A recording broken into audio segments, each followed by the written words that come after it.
салом тамошобинони азиз. Спутник ТЖ хабар медиҳад, ки дар душанбе барои харидани чиптаи парвоз ба Москав мардум аз субҳи содиқ дар назди дукони чиптафурӯшӣ навбатпоӣ доранд.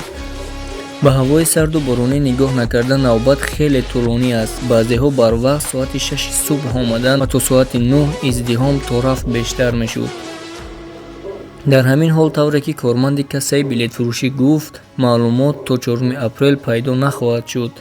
мо дар интернет фаҳмидем, ки роҳҳо кушода шудаанд ва фавран ба ин ҷо давидем. Ягона чизе, ки ба мо мегӯянд, танҳо интизор шудан аст. Нархи чипта ва кай парвоз кардан маълум нест, гуфт марди миёнсол, ки дар назди дукони билетфурӯшии собиқ бозори Шоҳмансур навбат мепоид. ба гуфтаи ӯ қаблан дар Москав кор мекард ва ҳоло мехоҳад ба кор баргардад. 3 рӯз мешавад, ки ман ин ҷо интизорам, ҳеҷ кас чизе намефаҳмонад. аввал онҳо гуфтанд, ки 1 апрелро интизор шавед.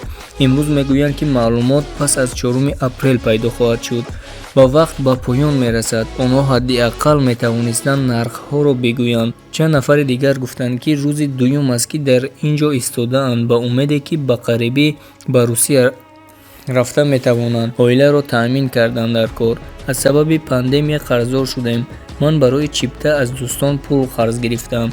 умедворам нархҳо баланд намешаванд, зеро маҷбур мешавам, ки қарз гирам, гуфт яке аз навбатпоён. хотиррасон мекунем, ки қаблан мақомоти авиатсионии Русия ва Тоҷикистон дар бораи барқарор кардани ҳаракати ҳавоӣ, ки дар охири моҳи марти соли 2020 ба сабаби пандемияи коронавирус қатъ карда буданд, эълон кард.